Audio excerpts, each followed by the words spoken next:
Hi guys, welcome to lesson 3-4, where we're going to talk about equations of lines.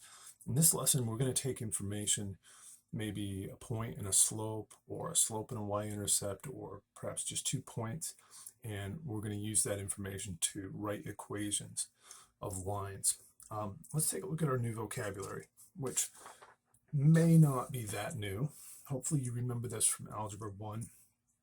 We've got 2 forms that we're going to look at here. Slope-intercept form is, hopefully you remember, y equals mx plus b, where m, of course, equals the slope of our line, and b equals our y-intercept. Okay, so if you have a problem, right, you're given slope and y-intercept, this is the easiest form to use because you can just plug in slope, plug in y-intercept, and you have the equation. Now, our other form that we're going to talk about is point slope form, which is y minus y1 equals m times x minus x1. Hopefully you remember this form as well. Okay, and where x1 and y1 represent some point that we know the graph passes through, and m still represents our slope. So if you're given a point and a slope, this is probably going to be the easiest form to use. And you can convert one to the other if you have to. Oftentimes we want to use slope-intercept form when we're solving systems of equations. So we might want to take this and convert it into that. But oftentimes if you're given point and a slope, you want to go for this one first. Now I know what you're saying, Mr. Rogers. What about that other form that we learned about in Algebra 1? Standard form. Anything wrong with that? Nothing wrong with it. It's ax plus by equals c. Hopefully you remember that.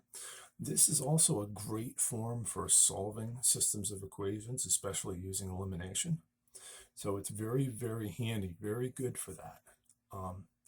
It's not as handy for us in geometry because what is it missing that these other 2 forms have?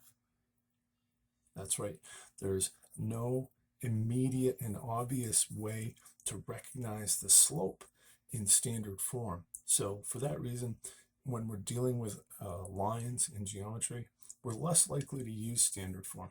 But if you get in a position where you need to solve a system of equations, where you have more than one variable, if you can find 2 equations with 2 unknowns, this is a really good form to remember. Okay, here's another picture of what we just talked about, our 2 forms, slope-intercept form and point-slope form. And this is in your packet that I've posted in Google Classroom. Excuse me. So here's our slope-intercept form, y equals mx plus b, and this is an example of what it might look like. Y equals 3x plus 8. This is a linear equation in slope-intercept form, and if we wanted to, we could identify the slope of this line is 3. And it crosses the y-axis at plus 8. That's our y-intercept. Okay. Now, likewise, we could use our point-slope form, and if you see a linear equation in this form, y minus 5 equals negative 2 times x minus 3. So remember, this form is y minus y1 equals m times x minus x1. So this is telling us that the slope is negative 2. Now here's my question. What's x1 and y1 here? x1, y1. Okay, this is y minus y1. So this must be, y1 must be 5, right? And if this is x minus x1, then x1 must be 3, okay? If y1 was negative 5, then this would be y plus 5. Okay, so watch those signs and remember how to think backwards when you're trying to extract the coordinates from these. More often than not, in this lesson anyway, we're going to be taking coordinates and plugging them in, which is a little easier than if you're given the equation and you have to figure out just by looking at it what point it passes through. You just want to be careful of those signs. Okay, here they want us to write an equation in slope-intercept form of the line with a slope of 6 and y-intercept of 3. So I want to write down exactly what they're asking us to do here. Slope-intercept form, that is y equals mx plus b. Okay, and then what do they give me? They give me a slope of 6, so I know m equals 6. Y-intercept is -3, so b equals -3. I'm going to go ahead and plug those things into my equation. Okay, and then we'll graph it. So we get y equals 6x, and plus b, since b is -3, that's going to be -3. Okay, and now how do you graph a linear equation in slope-intercept form? The easiest way to do it is to start with a y-intercept. We know this is where it crosses our y-axis. This is, of course, our y-axis. This is our x-axis. So we're going to cross at -3. 1, 2, 3. This is a point on the graph. Where do I get the second point? Because 2 points to find a line, I just need one more point. The second point I'm going to get from the slope. Remember, slope is rise over run, right? And if it equals 6, we could say that's 6 over 1. So that means up 6, 1, 2, 3, 4, 5, 6 over 1. Boom. There we go. And once you have 2 points, you have a line. You can plot more, but they would be redundant. And they should all agree with each other. And every point you do come up with, no matter how you come up with it, should fall on this line. There's our equation. There's our graph. Okay, in this problem, they want us to write an equation in point slope form for this line whose slope is 1/3, and it contains this point 6, -3. Okay, so point slope form, y minus y1 equals m times x minus x1. That's our point slope form. What pieces do I need to plug into this puzzle? I need my slope. Slope of this line is 1/3. And I need a point. They give me 6, -3. So that's x1, y1. And I can plug all of this information in now. So I'll get y minus -3 is the same as y plus 3 equals m 1/3 times the quantity x minus x1, x minus 6. Good. All right, so that is my equation in point slope form. Oh, I got to graph it. All right, so how am I going to do that? I'm going to go ahead and just establish some axes here. Here's my y-axis. And we'll pop our x-axis on here. Okay. So I know this is, instead of starting with my y-intercept like I did in the last equation, I don't know my y-intercept, but all I need is one starting point. And they gave me one. They said, this line passes through 6, -3. So 1, 2, 3, 4, 5, 6, -3. So I'm just going to start here instead. And now I just need my slope. They said the slope was 1/3. That's rise over run. That's up 1/3. So I'm going to go up 1/3 to get my second point. If you want 2 points that are farther apart to make it a little better, you can go up 1/3 again. You can go up 1/3 again. Then you get points that are farther apart, and you'll get a better baseline that way.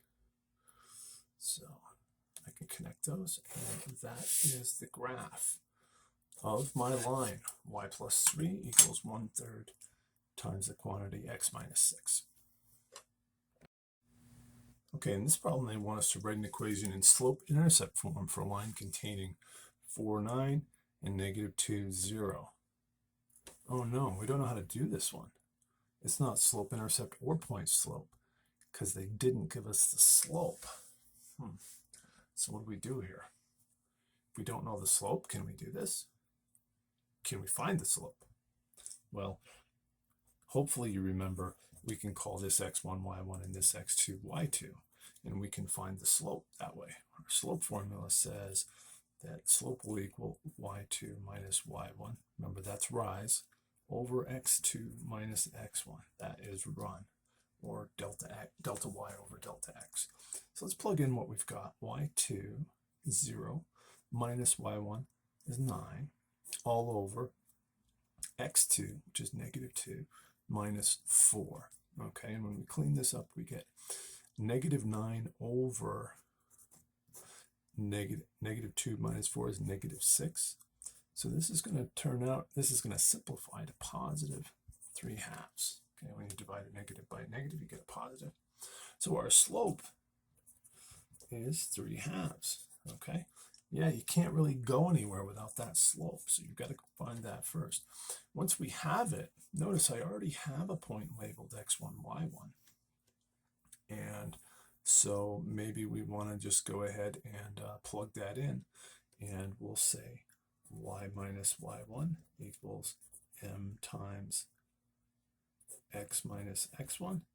Okay, but hold on, Mr. Rogers. They wanted it in slope-intercept form. That's y equals mx plus b, right? Well, we can put it in this form because we have a point and a slope, and then we can convert it into that. So let's try that. I'm going to say y minus 9 equals 3 halves times x minus 4. Okay, now how do I make that look like that? Well, I've got to get that 9 out of there. Before I can bring the 9 over and make it part of this expression on this side, I really need to distribute my slope, though. We can do that. Y minus 9 equals 3 halves x, and 3 halves times negative 4 is going to give me negative 12 halves, which is the same as negative 6. Okay, and now I can add 9 to both sides. Okay, so I'll get y equals 3 halves x plus 3. Am I in slope-intercept form? Y equals mx plus b. Yes. Okay, and now can I graph it? Sure, and I could graph it one of two ways. I could say I'll start at my y-intercept 3, and then I will go up 3 over 2. Up 3 over 2. Up 3 over 2. Up 3 over 2. Okay? Or I could have done it differently, because I know 2 other points that this line passes through, and if I've done this correctly, I should be able to confirm those. I could have also started at 4, 9, right? 1, 2, 3, 4 up. 1, 2, 3, 4, 5, 6, 7, 8, 9. Look, that's a point on the graph. So I could have started there and gone up 3 over 2.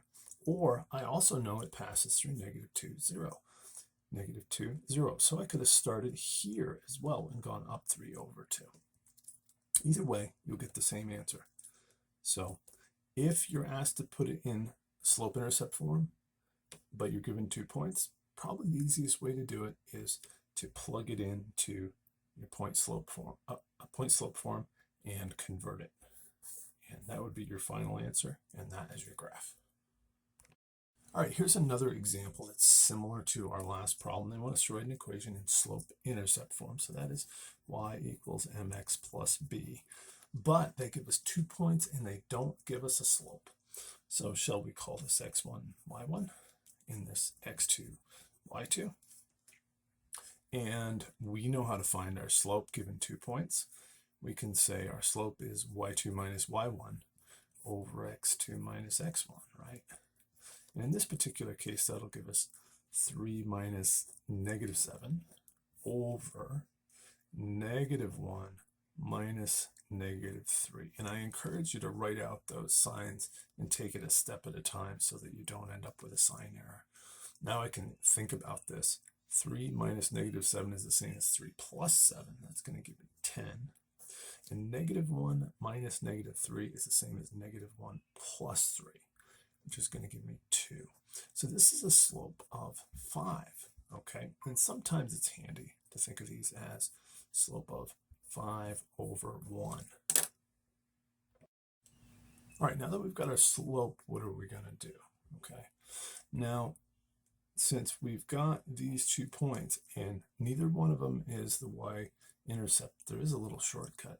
If you're ever given a point and the coordinates are 0, something, the something is the y-intercept. That's just a little trick. But they didn't give us a point that was 0, something. So we don't have the y-intercept. Why don't we go ahead and use x1, y1, or you could use x2, y2. It doesn't really matter. And our point slope form is going to look like this. Y minus y1 equals m times x minus x1. Let's plug in what we've got, and you're going to get y minus -7 equals 5 is our slope times x minus -3. Okay, let's clean that up. Y minus -7 is y plus 7. And we get 5 times x minus -3 is x plus 3. Good. And now to convert it to slope-intercept, we want to get the y all by itself on the left side of the equation. So before we do that, we're going to go ahead and distribute this 5, right, to get rid of those grouping symbols. So we get 5x plus 15. And now we can subtract 7 from both sides. Okay. And we're going to get y equals 5x plus 8. Now if you want to graph this, you can see that your y-intercept is going to be +8.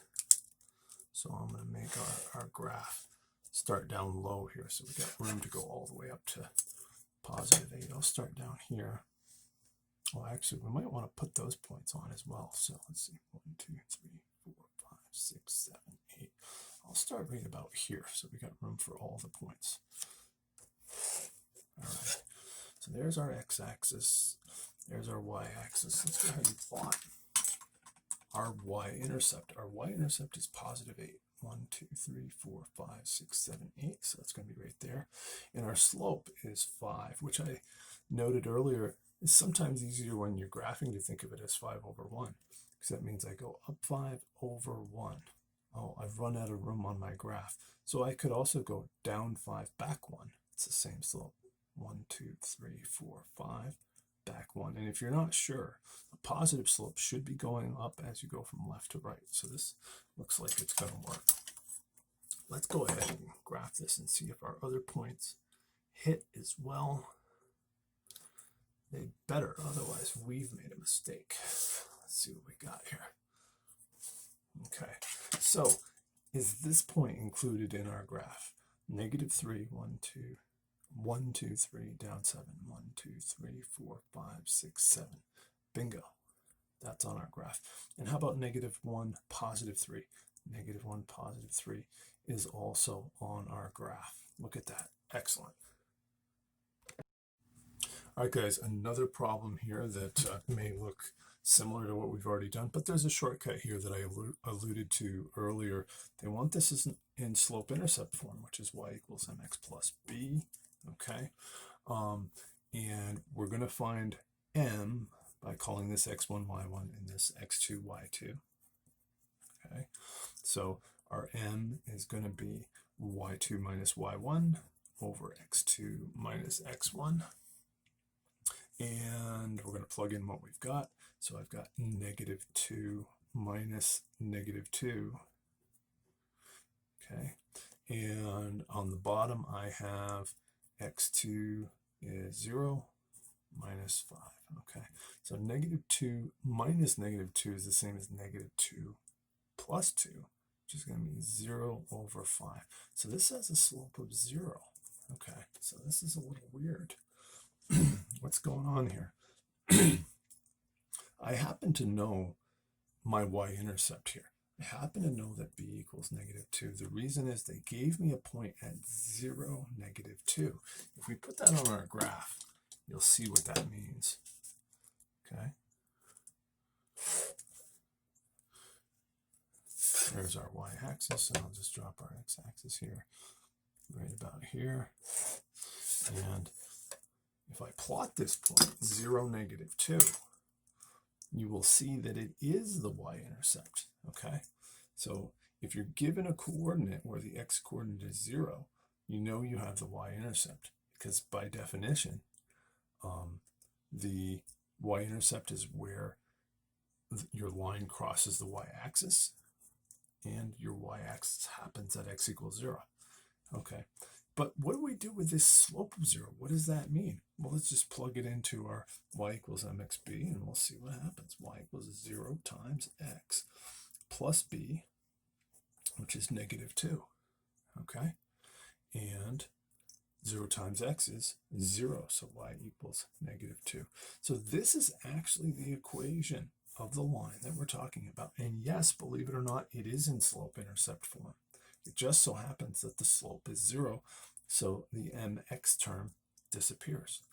This is in slope-intercept form. What's that line going to look like? Well, what does a slope of 0 look like? Up 0 over 5, or up 0 over any amount. And you're going to end up down here. Hopefully you remember that slope of 0 represents a horizontal line. So there is our line in slope-intercept.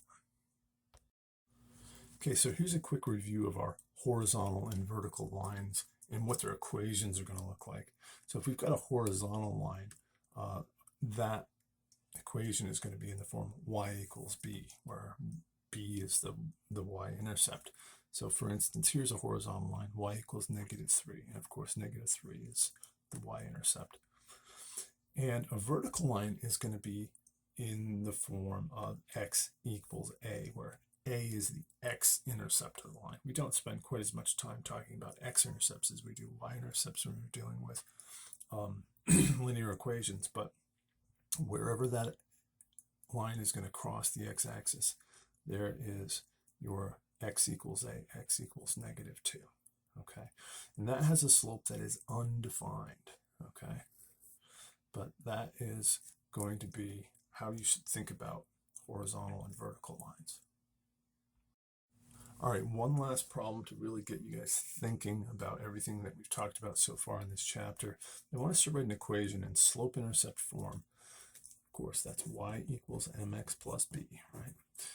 For a line perpendicular to the line y equals 1/5 x plus 2 that passes through this point 2, 0. Okay? So it looks to me like we're going to have to put this in point slope form first, because I've got a point and I've got a slope. I've got some slope. Hold on, Mr. Rogers. We don't have a slope. We've got the slope of this line, but they want us to write an equation for a line that's perpendicular to that line. How are we going to find that slope? Well, remember, lines that are perpendicular have slopes that are negative reciprocals of one another. So if I want to be perpendicular to this line, I'm going to take this slope and I'm going to flip it and I'm going to negate it. So the slope for my new line is going to be -5. Okay, those are negative reciprocals of one another. All right, now I can plug it into my y minus y1 equals m times x minus x1. That's my point slope form. Okay, so I get y minus 0 equals m -5 times x minus 2. Good.